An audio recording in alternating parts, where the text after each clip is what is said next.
up there, unburdened by what has been. By what has been. Yes. What's up? What's up? We are live. Oh, we're live? Let's go. Yeah. Oh, hello. We are officially unburdened by what has been. Officially unburdened by what has been. Yes, we are. Let's go. I want to thank everyone for tuning in to the Life After Sunday show. For Eric, your host. Let me stop. I want to say this, Mr. Hog Wild, Eric, on the screen. Mr. Let's go. Michael P. is your other host, and I'm Chris, and we are Life After Sunday. We're just trying something new today, going live on YouTube, and just trying to be raw and real with you guys. Thank you all for listening. Please click the subscribe button if you haven't. You'll get all of our notifications coming straight to your device, iPhone, iPad, Device. Google, Android, or the iCloud, whatever you use, or the iCloud. It's up there.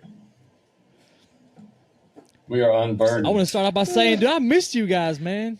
Seems like I know it's only been a week, but we had a guest last week, and we got it kind of all formal and stuff. But I've been looking forward to tonight, man, getting to chat with you guys. Yeah, I enjoy the free flow. I love the guests, but I also love just us talking. Because we're unburdened. Because we're unburdened by what has been. Because the future is someday in the future. And the past is in the past. And it's present day. Tomorrow. It's tomorrow. But today is today. And the children of our community are children in our community. And they are a group of kids that form a community. Together. We're children of the community. Together, we are a community. Gosh. You know, they've hidden that woman in a bunker, bro. She is the nominee. Straight up. For the president of the most powerful country in the world. Becomes the nominee, and they stuck her in a closet for 15 days now. They let her speak one time, and it was a word salad about diplomacy. Yes. She did that whole... It is so nice to have a president who appreciates the power of diplomacy because he knows diplomacy has power or something along those lines, and it's diplomacy. How it was. Yes. Hey, she said you got that down, man. Big son, you got that down. Yeah. And did you see Sleepy while he was doing that? While she was doing that, he's over there just like. He's just that dude's not there, and she's over there just like, oh. Imagine having to stand they better not there let her speak. And listen, just to stand there and listen to her talk is just got to be. It's got to be painful and cause Biden to go into his full state of dementia so he doesn't have to remember how dumb she is. You know, it's here's what's amazing over the past 2 weeks since she's become the nominee. She has only spoken on teleprompter. There have been no Q&As, nothing. And during that time, I read the Arkansas Democrat every day. There is a hit piece on Trump every single day.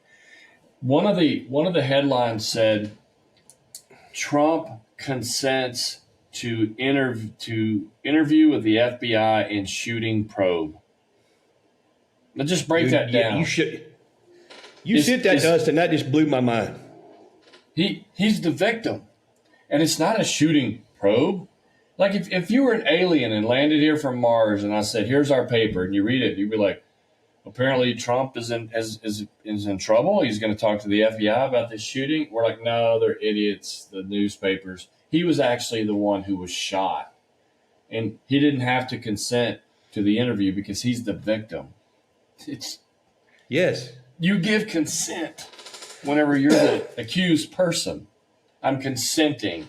I'm giving up my Fifth Amendment rights, or I'm giving up my Fourth Amendment right. I'm consenting to a voluntary search of my papers and property. So, but I mean, it's every day. Matter of fact, I read the paper today, and it said Trump declines debate with Harris. So again, you read it, you think that he's scared. Well, he doesn't. He didn't agree to the ABC interview because they set the rules up where they make you look like an idiot and you fail. He said, I'll interview on Fox. But again, the headline, just to the casual reader, man, he's scared. And then, of course, she responds at the end. They put her statement in that, apparently, he's afraid to debate me. And it's like, Exactly. You're talking to a man who's afraid to debate you, who goes on stage and speaks for 90 minutes about 4 times a week, who last week went to an all-black association of reporters and took unscripted Q&A questions from them. Harris did not even go to that. He will go interview anybody, anywhere. And it's just funny watching these headlines just shape the narrative. While she's in the closet, we're just shaping the narrative.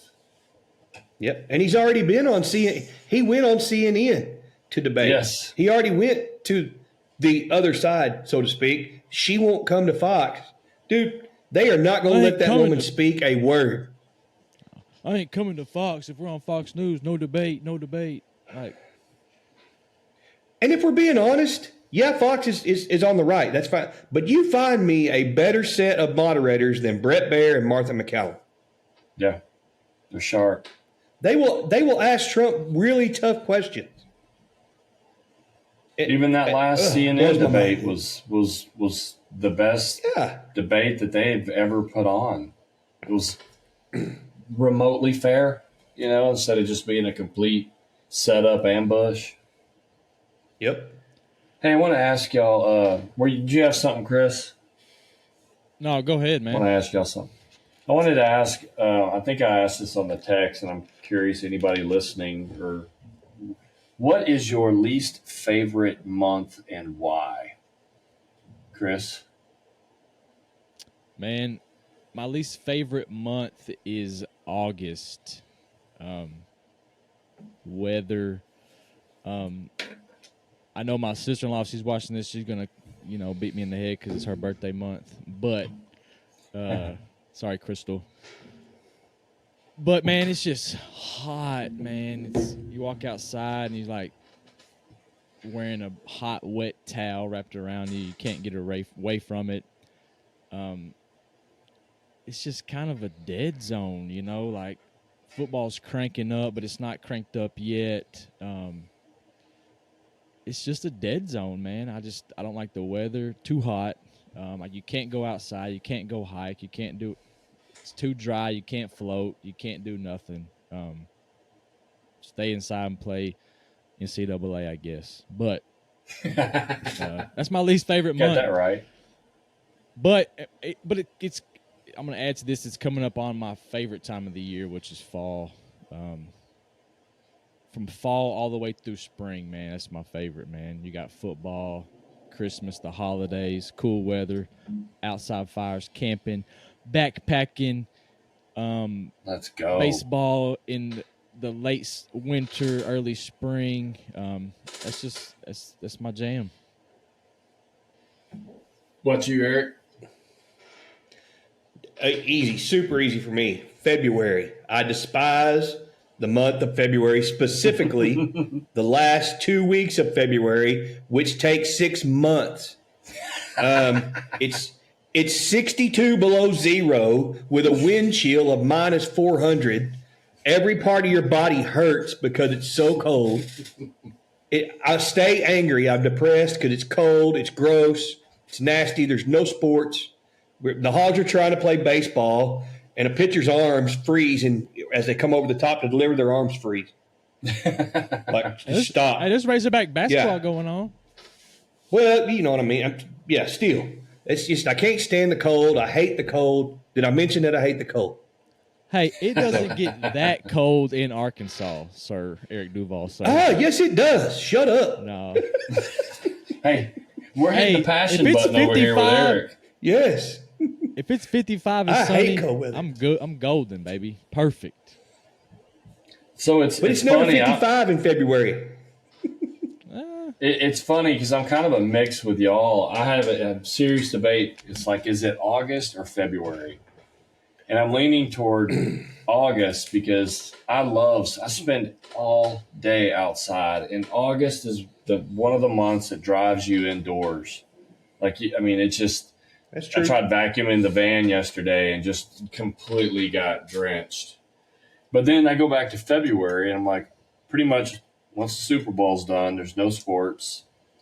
It's cloudy, foggy, cold. Everything's been dead. All the beautiful mountains are all dead.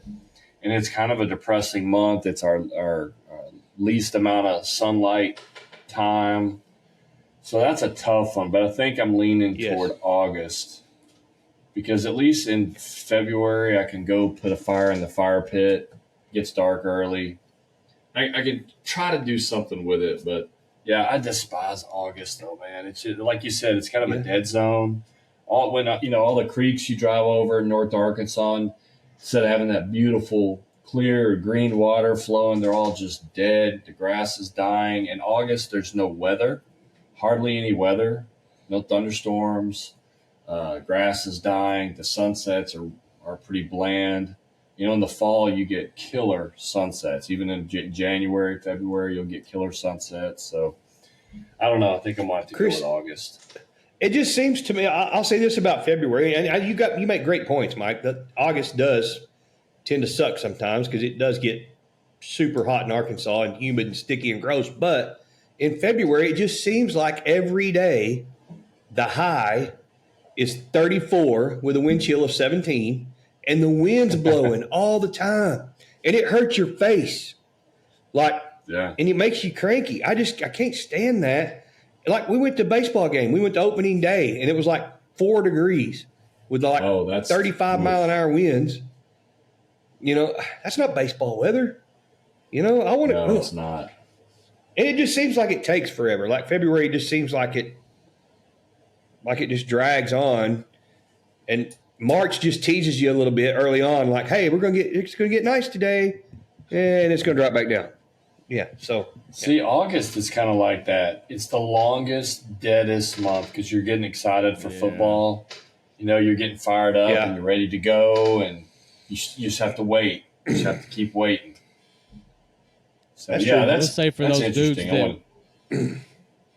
it's safe to say Life After Sunday hates August and February, no doubt. Yes, but for those guys that work outside, man, I can tell you, I would rather work outside in the cold versus the hot any day of the week. I could put more clothes on. Yeah, I could see that. Can't There's no take bugs. more off, man. Especially when you're laying asphalt and it's heat index of 110. Asphalt's 300 degrees. And it's August. The sun's beating down on you, and dudes are falling out. I'm out. Yeah. And for that reason, I'm out. I'm out. I'm gone. And no bugs, man. No bugs. No bugs. Good Lord. These daggum buffalo gnats biting me and making huge welts the last 2 weeks. But here's the bright side. I want y'all to get on. Go ahead. Go ahead. You go ahead, sir. This is the bright spot. The bright spot of February and August. They're the months that make you appreciate the hell out of fall. And then February makes you just, when you get that 65-degree day and it's beautiful outside, the sky's blue, like you're just so thankful for it because you've been put through February and August, So like that first cool front we get in September, hopefully, will just be like the most glorious few days of the year. I'm ready for it. And it's crazy. I know what I'm ready for. What?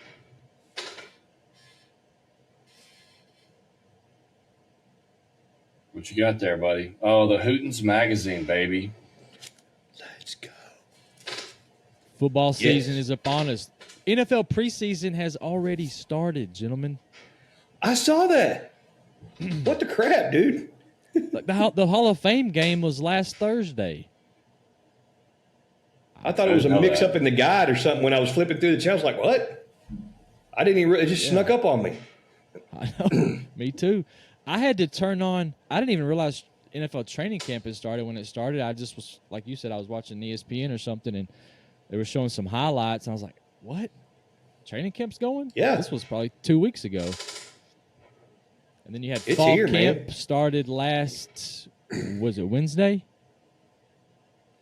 This is Sunday, so it was. Yeah, I think that's right. Or Friday. Yeah, Wednesday. Middle of last week. Yeah, we're rolling, man. Fall camp's in full swing. All right. It's here, man. Question for you, gentlemen. I already know Eric, so I'm going with you first, Mike.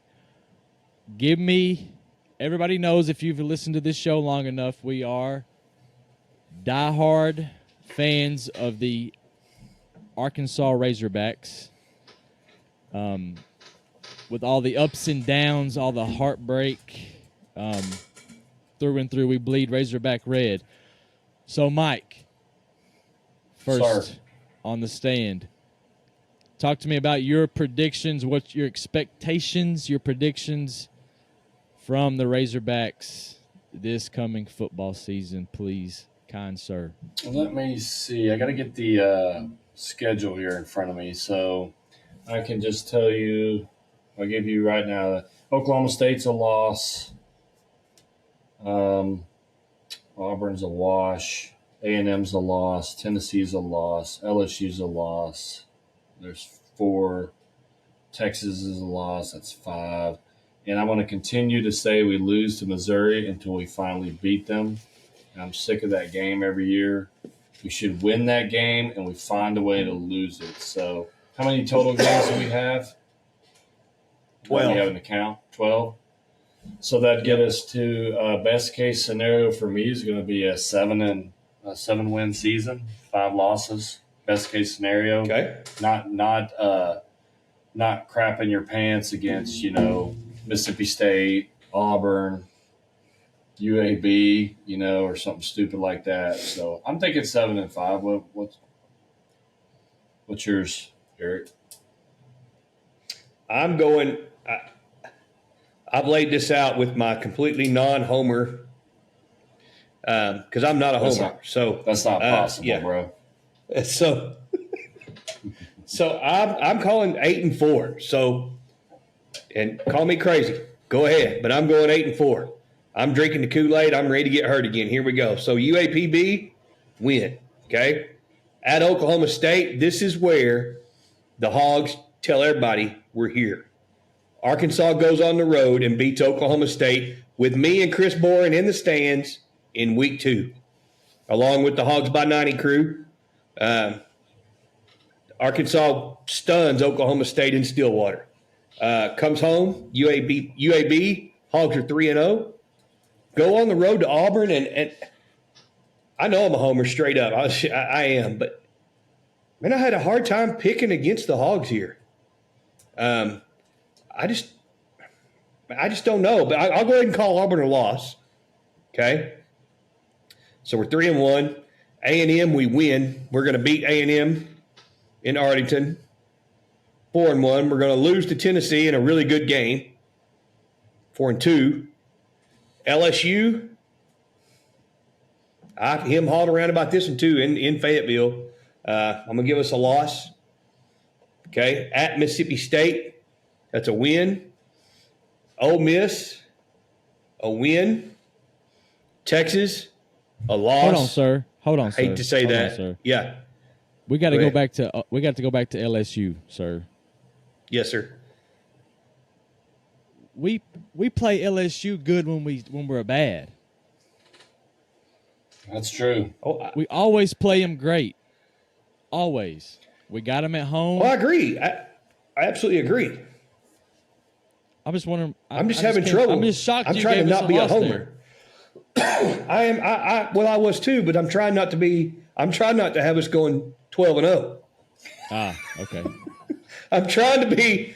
I'm trying to be, you know. So I really think, and here's what I'll say: I don't see a single game on this schedule that Arkansas will not be competitive in at all. You know, Texas? Not one.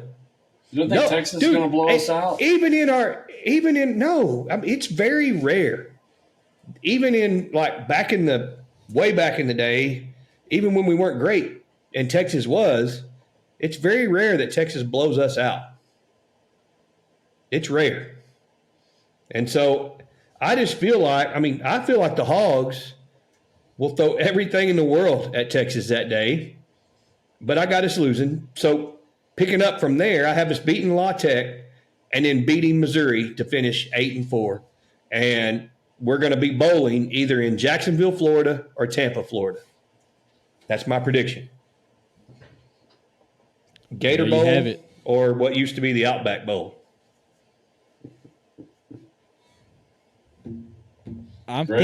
So I'll give you mine. I said 6-6. You guys realize we play one game in Fayetteville in our first 5. One game. Yep. So that could go very bad or very good. Anyway, but I say 6-6. We beat UAB. We beat Oklahoma State. We beat Pine Bluff, obviously. We lose to Auburn. We lose to A&M. We lose to Tennessee. We upset LSU. We beat Mississippi State. This Ole Miss one, man, got me tough too, man. Hey, did you see, real quick, did you hear about the Jackson Dart rumors? Mm-mm. It's all over X that supposedly he may have, or the rumor is he may have tore his ACL. Really? That'd be big, dude. Yeah. That would be big. Anyway, this game's a toss-up. That could make us 7-5 if we win that one. It's at home. I said we lose to that one. We lose to Texas. We beat La Tech, and we lose to Missouri. 6-6, gentlemen. Okay. Well, but I think – go ahead, Mike. Oh, the way to eliminate the homerness we all have is to go where the money's at. And so the over-under total win odds, they got us pegged at 4.5 wins. They've got Oklahoma State at 7.5 wins. I think they got LSU around 9 wins. Who's they? This would be VegasInsider.com college football win total odds. They got Texas at 10.5. That looks like a loss. Missouri, they got them winning 9 games, 9.5. Man, that's stout competition. 8.5 for Oklahoma State. Tennessee, 8.5. I mean, dude, that's stout. It's going to be that way every year with schedule-wise. So every year, it's always that way. Look at last year's bunch. Competitive, except, those last 2 ball games where they let go of the rope finally. Competitive in every game. We gave away so many chances. I just see us being competitive. I agree. Better than last year, okay, and competitive at the same time. You're going to get a few more bounces. And I think the floor for this team is 6. The ceiling is 8. And we're all around that meet. The 3 of us are. So Pittman told me everything I needed to know about last year's team the other day when he said that we finally have some leadership at the quarterback position. That tells me last year we had no leadership at the quarterback. As much as I love KJ, man, as much as I love that dude when he first came here. Yeah, one of my favorites. Mine too. But he changed for the worse last year, and his leadership skills are obviously lacking. Yeah, when he got paid. I think we have a leader now at the quarterback position. I think Sam he won't even have a chance to make boneheaded decisions. He won't be given the opportunity because Bobby Petrino will be in full control of the offense. He will be making those calls. He is a head coach, and he will not be like, oh, do I need to kick a field goal here or not? Do I need to call a timeout here or not? Bobby P will do those things. If we go back when we had Odom on the staff, Pittman didn't make those mistakes either. So we have a head coach on staff that will make the right decisions, help Pittman so he can be a manager. And we have speed. Bobby P will utilize our speed. And T will have our defense ready. Our defense was ready last year. They just couldn't last all the way through. Depth will get us a little bit, but we will be better. And I hope we win more than 6 games. I'm just trying not to psych myself up too much. Here's some encouraging stuff I read in the paper today. Our offense was so bad last year. You'll see where I'm getting to the encouraging part. That Arkansas averaged 100 yards less per game than Chad Morris's 18 and 19 season. That's how bad the offense was. And so you put Bobby P in there, we have nowhere to go but up.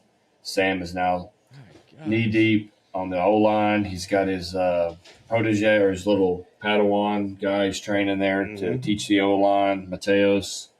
And then the other interesting thing is our defense went from 124th in the country to finish last year number 47 in the country. And you got to think they were doing that with an offense that couldn't sustain a single drive and keep the They kept us in every rested. game. Yeah. Think about it last year. Yeah, how many times? 4, Yeah. 4, 5, Yes. 7 points or less. Yes. So Dude, that's they encouraging. fought their butts off last year on defense. And if you think about it, too, something pretty interesting about last year's team, they played better on the road than they did at home. Sounds like last year. baseball, doesn't it? Yeah, they played they were really competitive. You lost to Bama on the road by 3, had a chance to win that ball game. You were at on the Bama, ropes, lost son. by 3. On the ropes. Yeah, Bama on the ropes, dude. On the ropes. Then we get together for a final end of the year watch party, and it was just with Missouri, and it's like, how did that team nearly beat Alabama? And then that team that showed up versus Missouri was an embarrassment to the nation. Yeah, they completely quit, dude. And that did suck. I hated that a lot. I think we all said some things that day that, we were pretty upset. I'll put it that way. But that if you get that performance, let's just what if just for a second. If you get that defensive performance again this season, I don't see any way you don't win 6. With Bobby at the helm of the offense, there's pieces there, man. Armstrong's back, Broden's back, dude. Solid wide receivers. Luke Haas at tight end, and don't forget Ty Washington either at tight end. 2 studs, flat out studs at tight end. Bobby can use the tight end. The O-line's got to be better. There's no way it can't be any better. It can't be better. And apparently Bobby absolutely loves Taylor Green. And so, dude, if Bobby's on board with the QB, I'm on board with the QB. So I just don't see this. Yeah. College football 25, Taylor Green is money. He is really, really good. Our receivers are really, really good too in that game. They're pretty awesome. I know they've been making plays in camp so far. Yeah. Don't forget those studly running backs we've got that transfer. What's his name? Jaquan or whatever? Yep.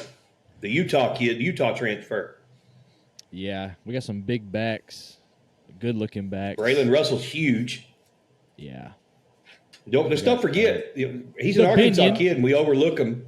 We overlook Arkansas kids sometimes, but the whole world wanted Braylon Russell, and we got him. Yeah, that's true. It came down to Arkansas and Tennessee for that kid.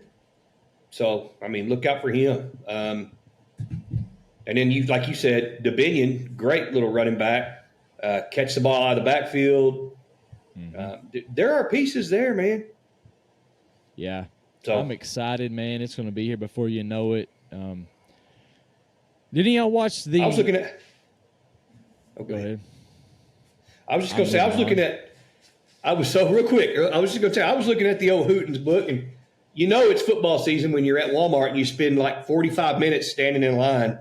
You read the whole book and don't buy it. I But I usually finally buy that broke down every this year. year. Yeah, I broke down and bought it this year. But I was checking it out, man. Looking at all the high school teams, there's been a lot of realignment,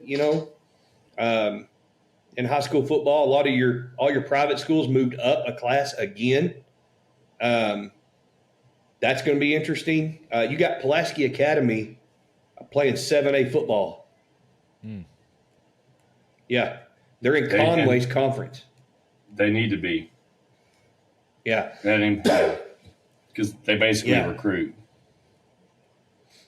As far as our home here in the River Valley, I think most of our River Valley schools are kind of middle of the road.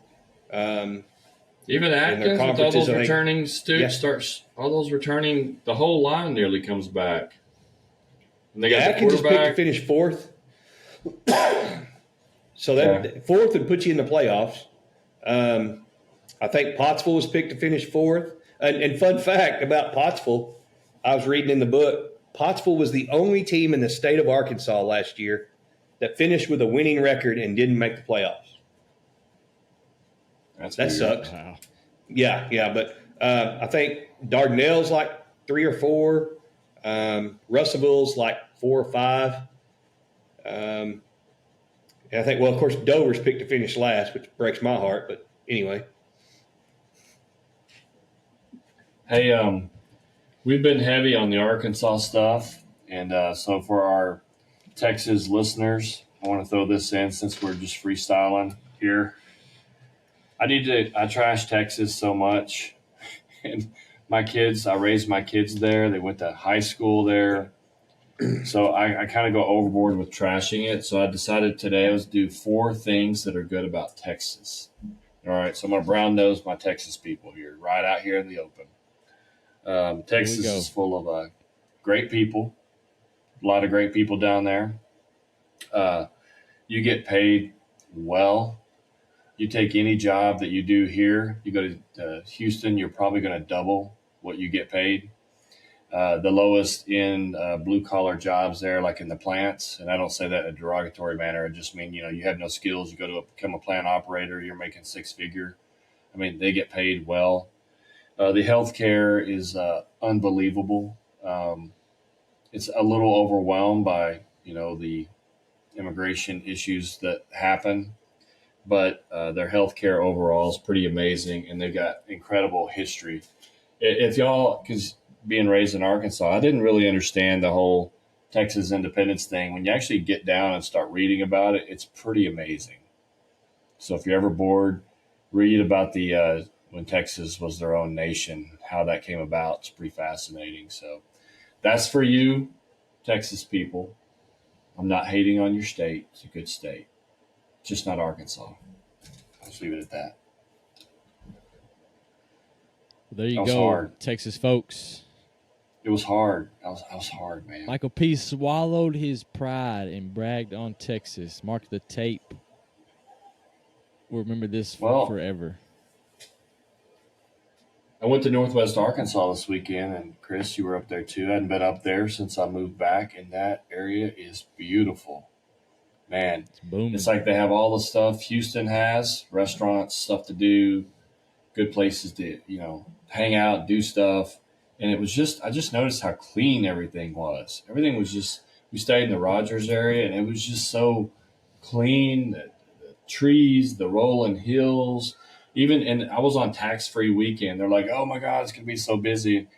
So we went into a couple of places shopping, and I'm like, you people, if you call this busy, this is nothing. Like, it was like the lowest stress-free shopping ever.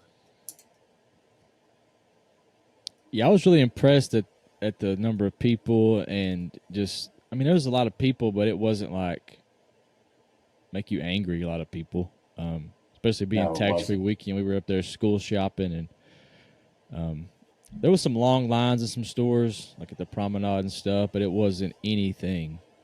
Like, we went up to Branson before the school shop, and it is sheer madness. This was a I'm out on cakewalk that. compared to that, for sure. Did you guys we got watch any of the Olympics track and field today? Only a Twitter saw that snippet of that inning. race. Yeah, I saw that inning. Unreal. Man, that men's 100 is. I forgot how awesome track and field is, man. We watched some of that women's high jump, and I watched the semis on the 100, the men's 100 in the finals. Those dudes are machines, man. Yeah. I saw the young lady from the Razorback runner anchor the world record. What was it, the 4x100 relay? Mm-hmm. I saw that. That was pretty. Dude, see how far out in front she was when she crossed the line, man. dude. We blew the doors off of them. It's awesome. It's just, and like, so that guy that won today, the men's 100, he was 2 full tenths slower than Usain Bolt. Usain Bolt was 9.58, and this guy was 9.78. That is so fast. This guy was from Jamaica. Not the guy that won. The guy that won was from the USA, but the guy that got second, he was from Jamaica as well. And he was, I guess, he was the favorite because he won the semifinals. It's just insane, man. These guys, they look like football players out there, really. Yeah. If you think about it, me and Casey were talking. We were watching the Olympics while we were out school shopping in Conway. We stopped and ate at Walk-Ons, and we were watching some of it. And I got to tell it, we were talking, these athletes train and train and train for forever. They don't ever stop for 9 seconds of work, or of not work, of performance. 9 seconds. Yeah. and my own experience of track, I hated track. You know, I loved football, but I hated track because when you're out there, I feel like you're naked. You don't have a helmet to hide behind. You're out there alone. And every now and then, you know, we did good in a couple events, you know, but they'd have to just throw us into certain other events. And so I'd get thrown in as like the only white guy in a race. And buddy, let me tell you something, man. When you're last and those dudes have blown your doors off, and there's no hiding. You're just sitting there running, you know, home. And it's stressful. And I don't know how those people, like the 400 meter, you know, race, like that would, like you thought you were going to die when that race is over. And you're watching these Olympic athletes do it at this incredible speed, and they're giving interviews afterwards. I'm just, how are you even breathing, man? Just incredible. Yeah, they're barely out of breath, seems like, too. They're barely out of breath. Same thing for the swimmers swimming 800 meters or 1,200 meters. Or that one long one they did was like a mile. It was back and forth. Yes. I mean, it was like 20 minutes, and they get out and interview them. I'm like, you realize we couldn't swim down there and back without being trashed? And they're You're doing exactly right. Yeah. Hey, what's been your favorite event of the Olympics so far? Chris? Man, I'm kind of torn, man. I like the men's 100, man. It's pretty awesome. But that women's gymnastics, man, that floor stuff is just absolutely amazing, man. What those girls can do. I will have to say my favorite women, our favorite competitor from the USA is Miss Suni Lee. She's awesome. Her story's awesome. She's got cool music. It is awesome. Yep. It's like dramatic type music. Yeah. She didn't win, but she's my favorite. Oh, that's how we've adopted her as our favorite as the family. Yeah. Yeah, same here. I think my wife watches it every night, and that's whenever I start reading the book. So I just kind of watch it in passing. I don't know. I don't really get into it too much, but I did absolutely love the guy from Turkey who was shooting his pistol, and he won, I think, silver. Did y'all see the picture of this guy? So they show all these like millennial shooters, right? They all have all this exotic gear and all these lenses and stuff and these headbands, and they got all this stuff. And they're when they're using their hip as a kind of like a thing to put their elbow on to lean. It's just weird.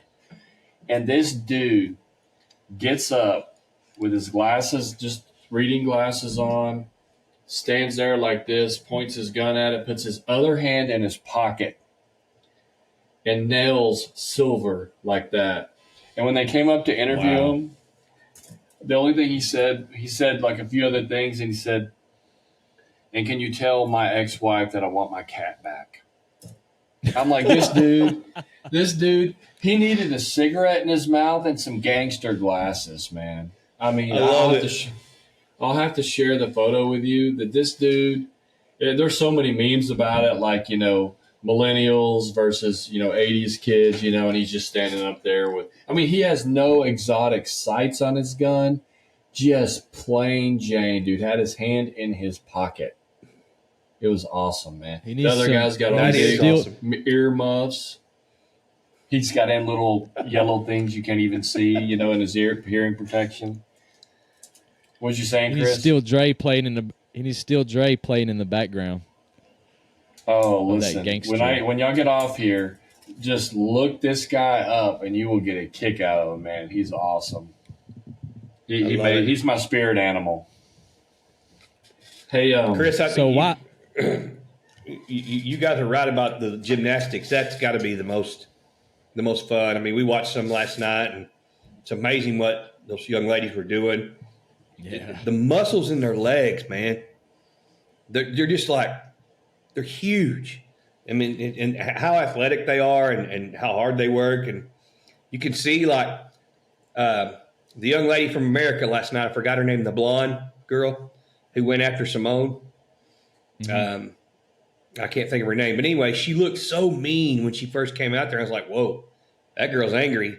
It was just pure focus is all it was. Because after it was over, she's like, I'm like, look at her now. She just looks completely different. But the gymnastics, I love the swimming. Katie Ledecky, love watching her swim. That she's been around forever.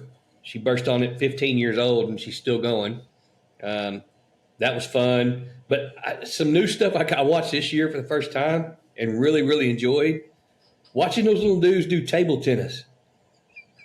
Hey. Those little dudes are so fast, man.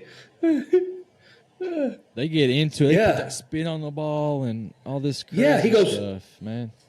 And he spins it, yeah. And then rugby was a blast too, dude. Rugby's awesome. I've heard that was pretty cool. That was fun, man, and violent. So that was cool. I enjoyed that. Speaking of rugby, how about the new NFL kickoff? Have y'all seen that? No, not yet. So the kicker is where he normally is. Everybody else is like at the 35. Yeah. So everybody's closer together.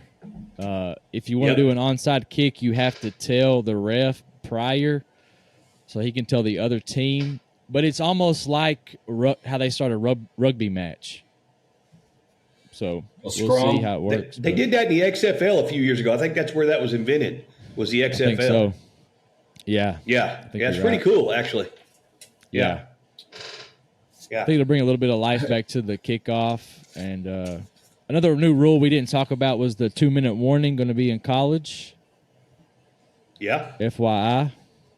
Anyway, what did you say, Mike? I was going to say, I know, are you ready to hit we got to talk about Iran tonight, more serious subject. You want to hit that now, or you want to keep going in sports? Let's hit the boxer, and then we'll hit Iran real quick while we're on the Olympics. Gotcha. The big elephant in the room, all over social media, all over the news, is I can't even say her name. anyway, this woman, male boxer, it's just she. Well, give us. What happened? You go, Mike. You've done more research than us. Yeah, what happened, Chris? What happened, Chris? Well, the controversy. Well, supposedly again, a dude beat up a woman, but I don't know that that's the case. Anyway, go ahead, Mike. What did you call it, Eric? Or you retweeted something? I don't know what. Maybe it wasn't you. It was somebody else. It wasn't you, Eric. It was somebody else. Sent me. It was the domestic violence Olympics or something, which I thought was funny. But taking a serious note on this, I really, really work hard to make sure that I vet information and that I don't become a sheep, because you'll do it without even knowing it. You'll read an article and all of a sudden that's your opinion. You haven't vetted it past that. And I've researched this thing. I've read multiple articles and I cannot find a way to have an opinion on it, because you find yourself splitting hairs on whether this person is a female or not. I got tired of researching it, so I really don't have an opinion on it other than she looks like a dude. So if I want to be a dumb country guy, I'm just going to be like, yeah, it looks like a dude, probably a dude. But if you go on the articles and you read it, the Olympic is putting out their defense and saying, oh, everybody's, this is terrible, the way this woman's been treated. And then they're accusing Russia of releasing because they had a lot of Russians on the panel for, I think, the International Boxing Commission, where she allegedly failed 2 tests. But then when you actually get in and read, they didn't actually release their test. They just said that she failed it. They didn't actually provide any proof. So they're like, Russians are just stirring up the pot. And at that point, I was like, I don't care anymore. It looks like a dude. When I'm around with my buddies, I'm going to be like, that was terrible. That dude kicked her butt. But so I'm just, that's my piece. Eric? Well, I kind of agree there, Mike. First of all, it's sad that we're to the point where that's even a question. Yeah. That we're even having to discuss that or try to figure that out, or the thought that maybe that is true. That's a problem. That's a big deal to me. That's where we're at. And so when it first came out, obviously I just was like, I cannot believe what I'm watching here. And then, that the young lady from, I believe it was Italy, when she, was talking, saying, she's never been hit that hard. And I was just, I was pretty upset about it. But like you said, now, Mike, there's some stuff out there. I don't know what to think, but where we are now as a society, it's sad that we even have to worry about that. So, and that's what makes you think that's what, because think about it, in all the years of the Olympic history, to my knowledge, there's never been a question. You know what I mean? Since they've had boxing there. And then in the same year, we're getting all this stuff shoved down our throat. It just so happens, again, another one of these coincidences, that there's actually 2 of them that are possibly males competing, which is what we're seeing all across this country. So when you step back and you apply the common sense test to it, you kind of start to say, no, this is probably some BS, man. This probably is a dude. Yeah. But and then you see case after case. I mean, you look at what happened to Riley Gaines. I mean, that guy was like, I don't know the exact number, like 400th in the nation or whatever. He switches over to the ladies' side, and he's winning the national, or competing for the national championship, and beating ladies by body lengths in the pool, and that just doesn't happen. And then you see the young lady in volleyball that gets spiked in the face from the dude that, fractured her orbit or whatever. Yeah. And then the young lady in basketball, they got thrown to the floor. I mean, and where are I know there's very vocal women out there like Riley Gaines and Megan Kelly. God bless both of them, but where are the women? Why are they not just going absolutely insane over this? I just don't get it. I'm on the same page as both of you guys on this, that it's just like, I can't believe we're here as a society. And something that me and my wife and I were talking about, that kind of a takeaway from this is, so you have the left, the liberals, whatever you want to call them, and then you have the conservative, the Christian, the right. The libs are locked in step, man. They're side by side. They know what they believe, what they're promoting, and all this. Our side seems to be divided into this far right Christian, holier than thou, or the person that says you're too Christian for some of these ideas. You've gone too far. So it's a divide that I think the enemy is playing into the hands of the other side, because division is his specialty. What are y'all thoughts on that? Well, I agree, and I'm going to say something controversial because I can say stuff like this because I'm unemployed. I actually talked to my wife about this, and she agreed. There is one people group that has allowed this to happen, and it's women. And I have to call them out, because women are the most consistent voters in the voting block.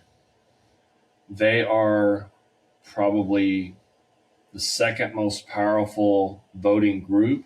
Whichever side that they typically go on, that side will end up winning.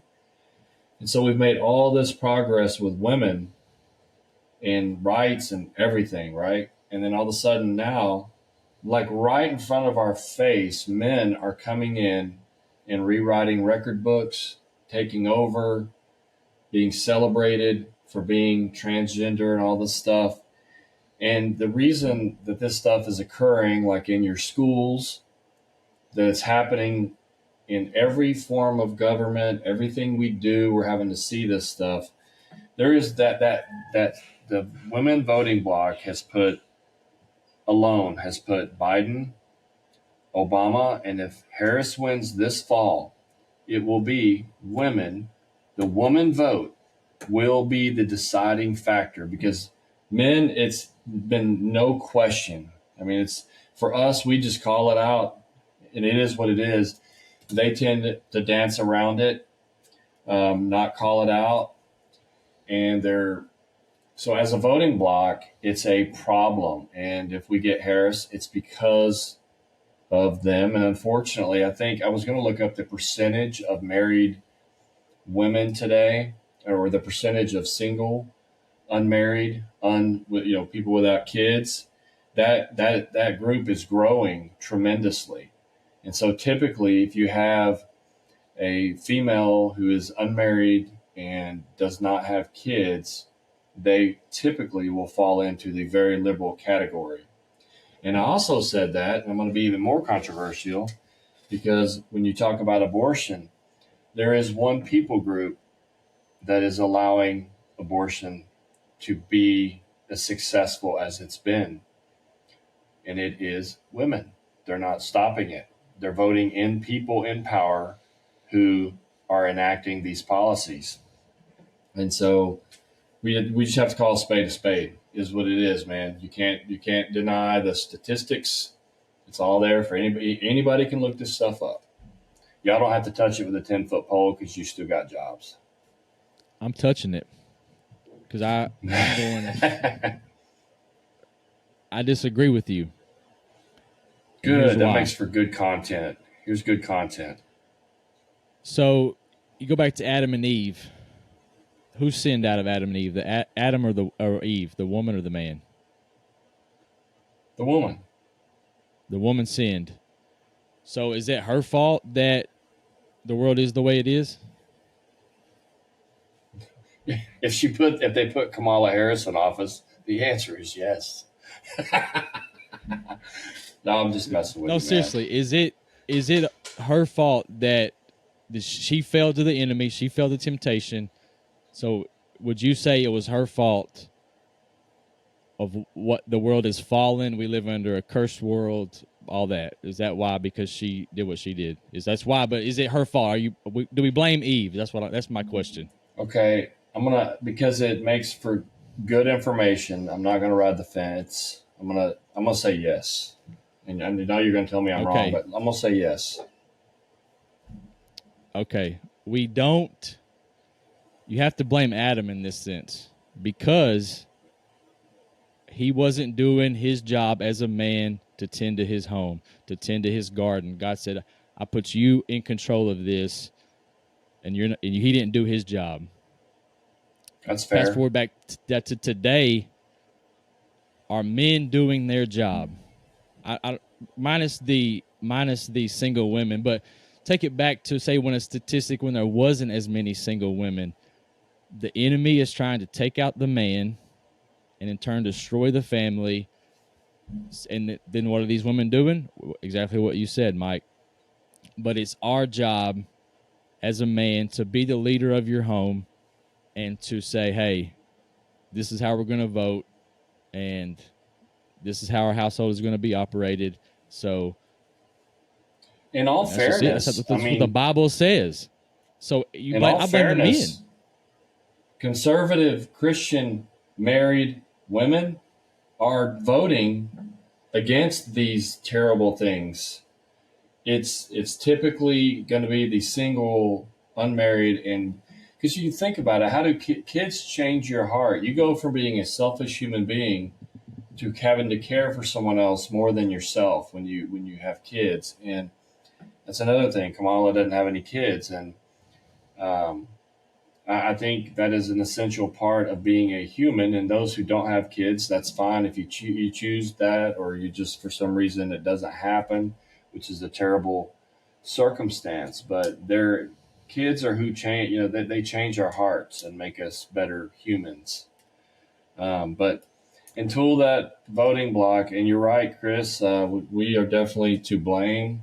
But at least statistically, the conservative or the Christian married family or women are voting in the conservative fashion. So, for what that's worth, Eric, do you not want to touch it with a 10-foot pole? That's fine if you How don't. about them hogs? Is Iran going to strike tomorrow? I'm just kidding. Let me take a time out. No, go ahead, Eric. I'm not going to say anything. Go ahead. I was just. Let me just say something. Little piece from each of you. I'm not trying to ride the fence here, but you both make good points. You're both right about things, about some things. I definitely think there is an issue where the enemy's after men in this country. I absolutely agree with that.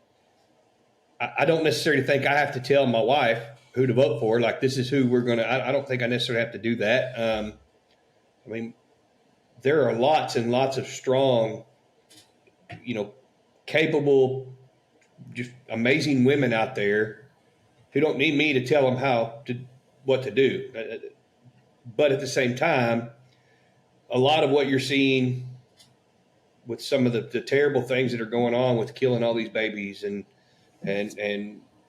kids that are so confused and so wrapped up with anxiety and depression and fear and addiction, is a lot of them were without a dad.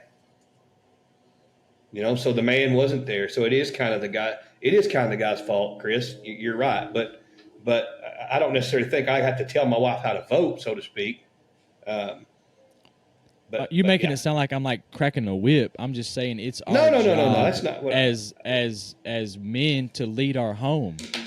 And if your wife is right. on the verge of saying, "Hey, I might vote Kamala because she's a woman," and blah blah blah, it's your job to steer it out of that. I see what you're saying.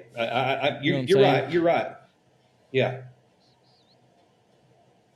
And I don't think this didn't happen overnight since last night. This started happening when the family was this perfect little unity 30 years ago, 40 years ago, when the man gave an inch, divorce happened. Now we got all these single women, and it's the dude's fault.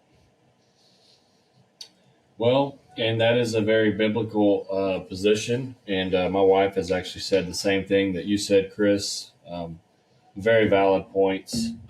Um, Men have definitely What other failed. way to look at it from biblical is there, Mike? Yeah, no, you're right. I'll give you that. That's fair. That's fair. Go ahead. We I'm did sorry. just don't need to vote for Kamala this fall. I mean, oh my Absolutely gosh. not. Oh my gosh, man.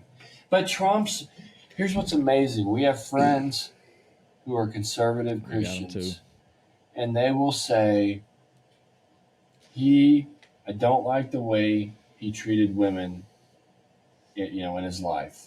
And I'm like, but he's never advocated. I mean, he's not for killing babies. So if we're going to go tit for tat, can we just like how he treated women, policies that are detrimental to your children, from the trans stuff, school, to abortion. We can go down the list and make it this big. And the only thing that they think about is the way he treated women. And I'm like, he's a good dad. Yes, he messed up. No question about it. He apparently is a good dad, because that dude has produced, him and his wives have produced some stellar, successful children. And it is hard. All of us are parents. It is hard to raise a kid and have them turn out to be good, productive citizens. It's hard work. So that just drives me nuts. So anyway, enough on politics. Unless y'all have something else, let's hit Iran. I'm done with politics. It's just fuming inside of me right now. It's just making me mad. I said I wasn't going to get mad. And it's just the same thing, though. We have conservative friends. Carrie does on her Facebook, and like women come in her chair and all this stuff, and they're like, "I can't vote for Trump. I just can't do it. I can't."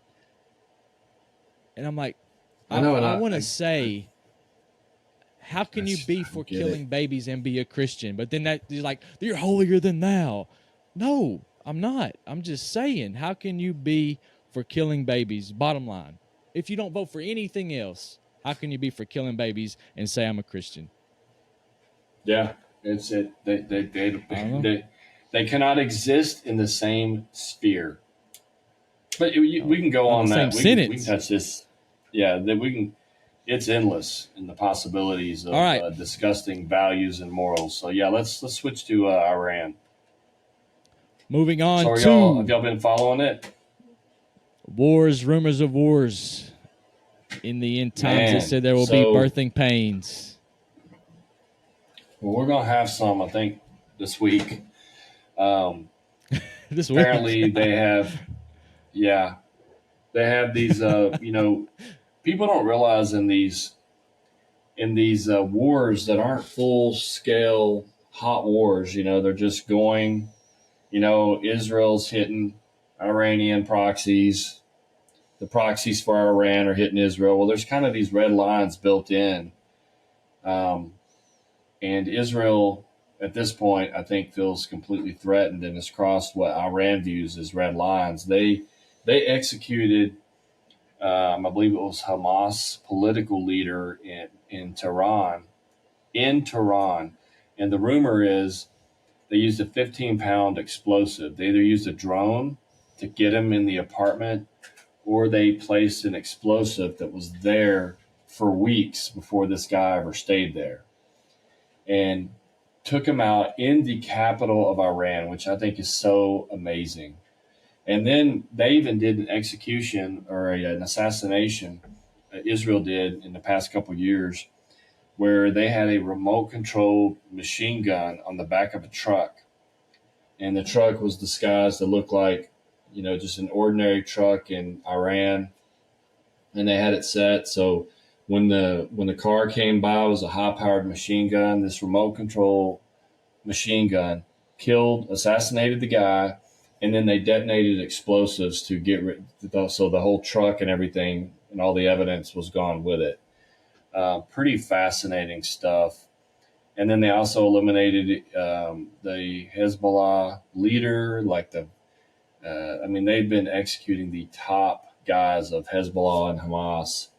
And so Iran is saying, the rumors are Iran has said, we don't care if this triggers a war. We are going to respond, and it's going to be, we're bringing it. And we don't care if it, and like, because they're doing the back channel diplomacy, and they're saying, we don't care if it sparks a wider war. So we've been moving assets into place to try to help Israel out. I don't know with anything offensive, but definitely defensive. And people going to work here every day don't think much about it, but boy, that thing can spin. We've talked about it before, and last time we had the big response by Iran with 300 incoming projectiles toward Israel, and this one looks like it's going to be even bigger. So people need to. We're going to have to keep the Twitter feed up this week because it's going to go down. So it sounds like you're saying that Israel is getting ready to strike Iran, no matter what that could bring. Is that what I'm getting at? Well, is that what am I gathering that right? What's going to happen is Iran is going to strike Israel. And when they strike them, does Israel believe that Iran has crossed a red line? Because they think Israel has, so they're going to have this big response. So if Israel views what they did as crossing a red line, then it's open war. Because remember last time it was, we execute the top guy with a bomb. Iran said, you've crossed the red line. They threw all those missiles out. Most of them were stopped. And Israel responded by taking out one surface-to-air radar, like right in the main air defense corridor, basically just showing what they can do. Didn't kill anybody. And they both agreed, all right, we're done. This is it. We're cool. So the question is, will Israel view the red line as being crossed and we go into full open war? And you also got to remember, too, that everybody's terrified of Iran being the first or getting a nuke, because if they do, they could wipe Israel off the map with a very few number of those. And they are very close to getting a nuke. So will they use this as an excuse to go ahead and go after the nuke facilities?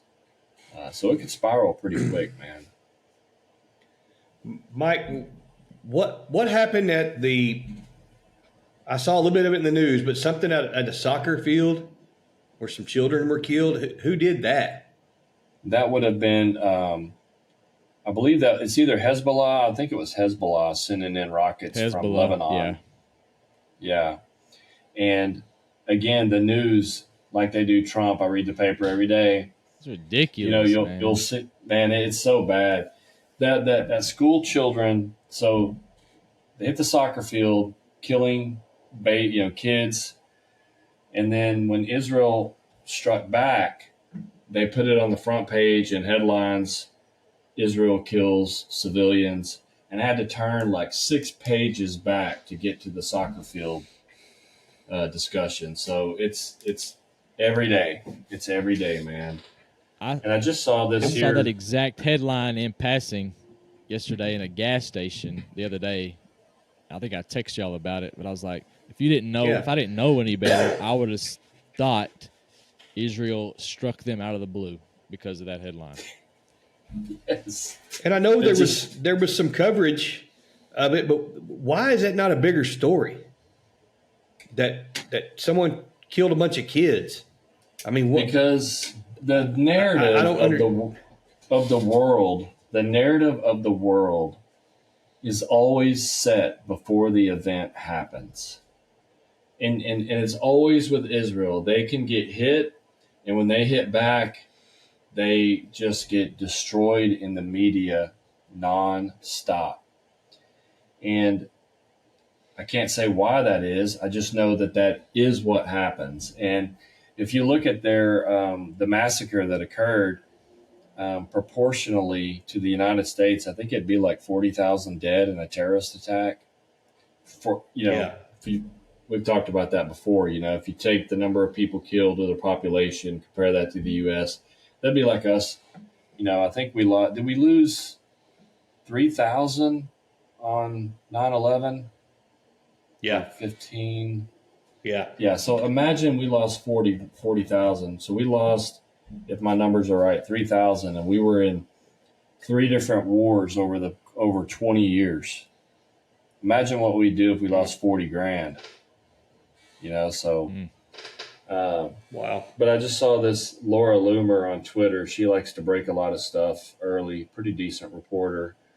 Is retweeting that the U.S. stock market will collapse tomorrow. People will lose a lot of money when they wake up. I've been wondering about that because the stock market is way overvalued and it's been propped up. And I don't know. I expected it um, to have dropped 2 years ago. I took all of my mutual funds, put them in an interest-bearing account. They say that that's terrible. You should always leave it in the market. But I saw all those people lose money back in, what was it, '03? People who were going to retire Yeah. had to work another 10 years to recover the losses that they incurred during that crash.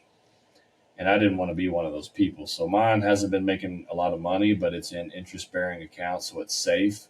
I thought this thing would happen 2 years ago. So if it were to happen this week with everything going on in the Middle East, it wouldn't surprise me at all. The stock market is at 39,000 right now, it's just absurd. How high If it is. it does It's crash, way overvalued. it's time to load up. That's right. It's time to buy. It's time to get in. Yep. I'm seeing some reports too on Twitter. It says here, breaking report: Japan is experiencing a possible stock market crash. Trading has been halted on their major index. Story developing. Look at this. This is a 10-year stock market. Okay. Can you say overvalued? Due for a reset, man. Overvalued, for sure. And when it does, boy, people are going to. It took, like I said, 10 years for the. And you got to think, these people, when you retire, you're in the spot of retiring. Let's say you're 60, and you got to wait till you're 70 just to get back to zero. Because you got to think, when you're doing your mutual funds, which are basically off the indexes of the market, you're going to ride some of the same waves, and a lot of people can't wait 10 years to get to sit there and get their money back. And if you really think about the stock market in general, you're literally playing casino games on a very high level. Do you stay greedy and keep hoping to make a little more and then you lose it all? Or do you take your chips and you go home and you keep the money you got and you go home? I'm very conservative on that. But yeah, I think it's going to be a rough but fascinating week in foreign policy in the world this week. So keep your eyes out. I used to dabble a little bit in penny stocks a few years ago. Made a little bit of money, and one time I got greedy. The stock was rising up, and I was up like $80 in a few hours. And I was like, I'm just gonna see what happens just for a little bit longer. And next thing I know, boom, gone. Yes. Hindsight's 2020 in the stock market. But I saw a guy. There's who a said if you want good stock advice, there's this guy who tweets all of Nancy Pelosi's stock buys and her sells because they showed an interview from her from like 20 years ago when she was literally getting legislation involving legislation that would have a specific action against this company that she's literally investing in at the same time. And they're like, is that a conflict of interest? And of course she's like, no, but there's a guy that I follow. He literally copies her buys and he's made a ton of money off of it. Because awesome. They all know what's coming. Remember with COVID and everything else, they all get the heads up. Yep. Unfortunately. Yep. And, do you have any friends who invest in like Bitcoin and stuff? Do you know anybody? I hear people talking about it a lot, but I don't, pay much I've had Made some some money guys off do Dogecoin that. one day. Yeah, was it Dogecoin or Dogecoin? I made like $100 off of it when it first came out. Like I woke up and I was up $100. I said, "Give me my money." There's a really funny. I'm not a big fan of the show South Park, but those guys usually nail it on what's going on in the world. There's a funny clip of like one of the little characters going into the bank because his grandma gave him $100. He says, "I want to invest it," and the banker's like, "Oh yeah, you bet." He says, "Well, let's open you up an account," and it's gone. Like right there, and the kid's like, "What?" And he's like, "It's gone, all of it." He's like, "But I just gave it to you." He's like, "Sir, this desk is for account holders only. Next." He lost it like that, and it's gone like that. Hey, did you see? Mike, before I forget, we're talking about Pelosi. Did you see what she said today? That No. Biden belongs on Mount Rushmore. I know. That's whenever I wonder. I have to pinch myself. I'm like, are we living in idiocracy? Is there somebody watching the movie and we're in the movie? Because this is getting so stupid. Even Leslie Stahl, she's one of the most liberal there is. She looked and she said, "Are you really saying Lincoln and Biden?" she's like, "Nancy, are you being serious?" Say whatever you make want, this up, man. Joe Biden on Mount Rushmore. No. Yeah, it's just Hey, Mike, horrible. you should check out QYLD if you ever get back into market. It's a covered call ETF. It's pretty good. Pays back. Gives you dividends. You can reinvest and stuff. It's good. Put some money What in. app did you use? A lot of people are using Robinhood. That's what I use. What? And then and then Nvidia. Remember when I talked about that book about the chip makers? Nvidia is like the most. That's the highest. I mean, people are making so much money off of it. It's just gone so high. But that's a chip designer, I believe. And actually, you know that I got that book. We were watching that Sean Ryan when he was interviewing, I believe, the Eric Prince Blackwater. He recommended a book that everyone read about data privacy, and so I downloaded it, and it's called Means of Control by Byron Taw. Is that how you say it? Means of Control, right there. And man, I'm 6 chapters into it and I have found it fascinating. He actually mentions that business in Conway. I just lost the name of it. Axiom. About how they got started, and they were one of the first data brokers. And they actually got started when I think they said Dave Ward. He does like buses or something. And when he sold his company, I think he had like some extra computer servers. So they started scanning the phone books, the data from the phone books into the system. And that was the first time they had started building a database for businesses to use as targets for customers. And that is now transitioned to our phones, which I went to a chiropractor for the first time in a year last week. Guess how many chiropractor ads I'm getting? I got a text from The Joint. I used to go there in Houston, The Joint. Go in there, get your back cracked. And I got a text from them saying, "Come back to The Joint. You know, there's a location in Conway." I haven't gotten anything all year, and all of a sudden I'm being inundated. Well, he said that this was also in the Sean Ryan interview, that each person, and Eric Prince actually said, maybe that's the mark of the beast. Each person gets this long identifier that is you.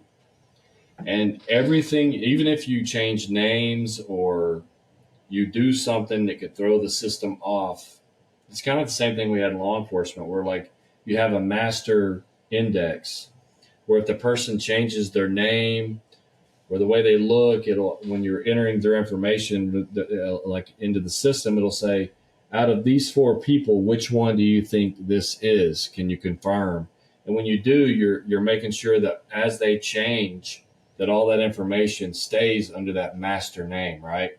So if when you change, you could change your name completely, but it's still going to be locked into that. Well, it's the same thing that they're doing in the advertising world. And wherever you go, no matter what you do, every single thing you do on your phone, all of it is attached to that. And they said that when Eric Prince said when he was doing an analysis on the Apple phone, because he made a phone that breaks all that and doesn't report. And he said they noticed that the iPhone would wake up at like 2 o'clock in the morning and do a huge data dump of all your information. And so it's fascinating. And another reason the government, I learned this from the book, doesn't, because I'm always like, how come they don't have to have a search warrant? Well, as this started happening, we were all agreeing without even knowing to give up this information. You know, the giant sheet that you get every time you update your phone. Do you agree to this? Every app you get, you're agreeing to it. And once you agree to it, then it's out in the open. And then they made a law that allows the government to come in and get that information. And I actually saw it firsthand too with our law enforcement resources, like because they mentioned LexisNexis, and I've mentioned this before, but it's interesting. When I ran my name in the system, this is a civilian system, a data broker that is giving. We're paying a subscription fee as a police department, and we're getting the information back. When I ran my information in there, it is exactly what this book is talking about, because it gives you every house you've owned, every address you've ever been, every place you've ever had utilities. It tells you who your neighbors are. It tells, we get who could possibly be family members. You get a criminal history, you get bankruptcies, you get any licenses that you may own professionally. It's endless. It's like a 35-page report. It'll actually show you a picture of the make and model of your vehicle, every single vehicle you've owned, the plate number to that vehicle, the VIN number. So it's interesting that we were using that, and then I'm reading about this in this book, how unregulated it is, and because it's such a new technology, they're struggling with how to control it. And it's like wildfire out of control. The only way to really control it is just by getting like Eric Prince's phone, you know, where you can cut all that off. But when you cut all that off, you're not going to have the convenience of all these apps that we love. Yeah. That was a fascinating podcast. And I remember he said something about, too, that by the time someone's 13, the average 13-year-old, what is it, 92 million data points Yeah. have been shared by the age 13? Yes. And holy crap. And they do the same. They were using this same technology. That's how they would find the terrorist, was the cell phone. With the cell phone, they could develop patterns of life. You know, when the person woke up every day. And in the Middle East, sometimes when they go to the bathroom, because they'd walk outside to use the bathroom, you could completely develop the pattern of life based off just someone's cell phone. It's just, and in that same interview, they said that their phone was able to GPS when they went back and looked, because there's consumer data points. So they may not have a name. You're not going to have a name to that data point, but you're going to have that identifier, right? And they said they looked at it and they could determine which side of the bed you were laying on in your bed as it's reporting from your phone. Yeah. And then that's also, if you look at the Heritage Foundation, they did a analysis of the shooter's phone for Trump, the Trump shooter. And they found, using the advertising data points, they were able to find his phone and find that he kept going to Washington, D.C. to the specific place, and that there was a phone from D.C. that kept coming to his town. Don't know what that means yet, but they're using, and this, so Heritage Foundation was able to access and use, because they purchase it, right? You purchase the batch data. And they were able to find who did what. And they were also another funny thing from this book. They were also able to find when Grindr first came out. Apparently, it's a gay app for gays to hook up. They were finding out using these data points how many people in the that were in U.S. government, like in law enforcement agencies, that were using the Grindr app, and it was showing everywhere they were going, what time, and then you would have another guy, and all of a sudden they'd meet together in a park. And his whole point wasn't to expose the homosexuality; it was to expose the potential getting compromised from other spies in the area. So that was pretty fascinating. And one last story: when they had those remote bases all over Iraq, a lot of them unknowingly were using their phones, the fitness apps, and so the company downloaded all the data, and you would see this square that was the exact perimeter of the base in the middle of the desert. And it was people who were using fitness apps and recording their runs or broadcasting or not even broadcasting. Someone would just be having it done passively. Your phone's picking up your steps, and it would outline all of our bases in the middle of a desert that nobody even knew we had in the perfect perimeter, because they'd run the perimeter on the inside. Fascinating stuff. So I definitely recommend that book. Didn't Eric Prince say in that interview that they have some protection against that now for the military on those apps? Or like you can purchase something extra so it doesn't upload that data for military? I think he said that in the interview. I could be wrong. I don't remember hearing that, but that to me rings more of a bell with the phone that he developed. Mm-hmm. Maybe because Android and Apple are, yeah. Because did I understand him right? Go ahead. Go ahead. No, you go ahead. Well, I was just going to ask, on that phone he developed, maybe I misunderstood him. It's about the same price as an iPhone. It's about $1,000. Correct. But yeah, 800 didn't I understand him right? You can still use, can't you still use like Facebook and all these other apps? It just doesn't give away your stuff, right? Is it? Yes. Some apps are on there, some aren't. Like on his operating system. I don't know which ones are and which ones aren't, but some are and some And I aren't. think it just makes it inconvenient. I think you would have to log into each app every single time you use it, and then probably log out. Oh, because yeah. Because if you're logged in, I don't care whose phone it is, it's going to be. Yeah, it's going to be. That's true. Yeah, if you're logged into the app. Yeah. And yeah, I also liked his phone as well. First world problems. Yes, but his phone has a disconnect from the battery, because Apple phones, when you turn them off, you can still find them. They never and they can still listen to you. Upload data. Yes. Yep. Remember the old days when you'd have an Android phone, you could take out the battery and like do a real reset? Mm-hmm. Yeah, those days are gone. That was a fascinating interview. It really was. And I actually looked up his phone. I did too. I mean, I did too.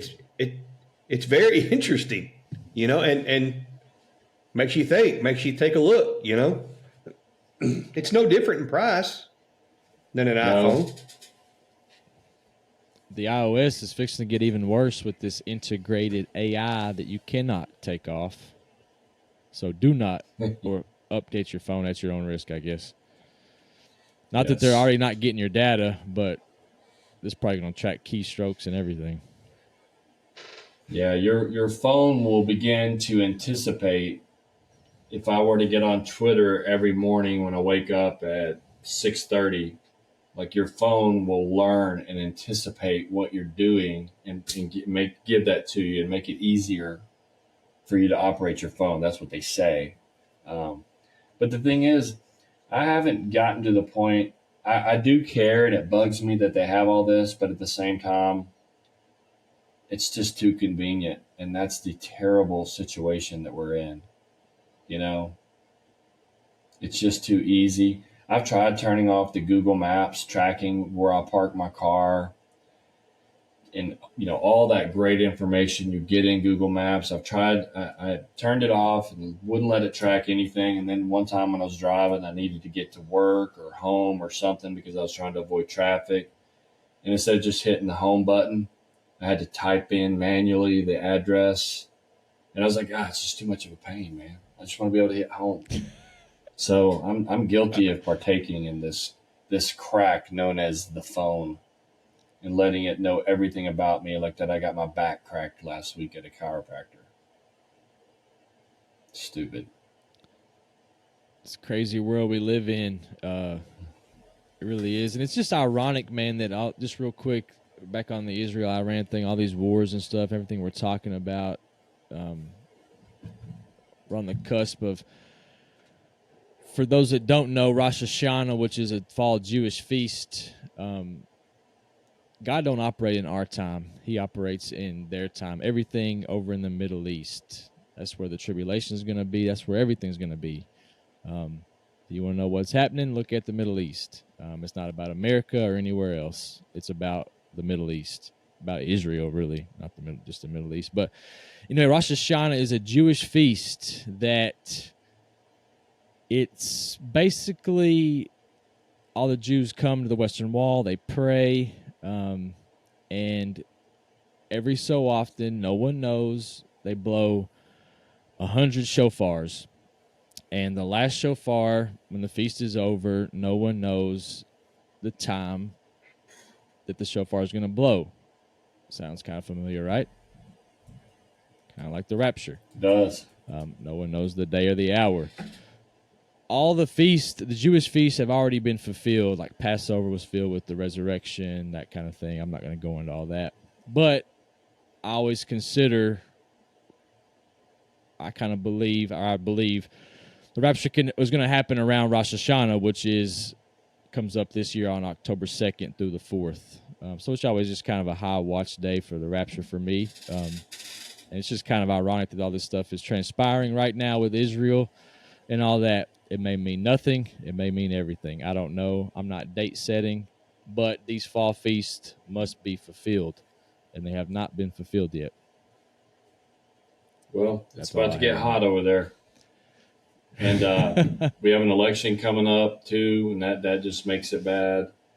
It says also, talking about the stock market, I saw this last week that Warren Buffett was selling like crazy because a lot of the stuff you read about when to invest, a lot of them will just say, again, just watch Warren Buffett. If he's buying, you buy. If he sells, you sell.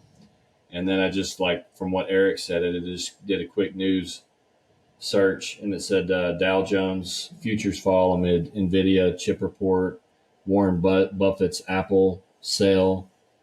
So, yeah, it's going to be interesting. Japan stock markets plunge as much as 7%. Japanese gauges, was this 59 minutes ago, gauges plunging 20%. Stock market rout rips Asia with Japanese plunging 20%. I don't know. It's going to be an interesting week, man. I hate that bad Eric, things are if going to it happen. falls, you should buy stocks. Yes. I'm serious. When it bottoms Mike, out, you should buy back in if it falls. I'm not kidding. I was going to say, whenever if it hits rock bottom, that stuff will be coming out of the interest-bearing account. But yeah, geopolitics is so interesting. This is going to be a fascinating week. This bad stuff's going to happen, but the history person inside me is just fascinated by it. Here's somebody just tweeted. I mean, I know we got to get off here, but this guy just tweeted, are the markets tanking because because Iran is about to attack Israel? ? It's about to get crazy, y'all. So yes, stock market futures are down 400 points already. So I don't know. It's going to be interesting. It says here the market is going to absolutely detonate tomorrow. Probably the worst day since March of 2020 inbound. Oh man, my stuff's safe. Yeah. Trump is posted on Truth Social about it. Numbers are really bad. It says numbers are really bad with a bunch of exclamation points. Major recession a real possibility.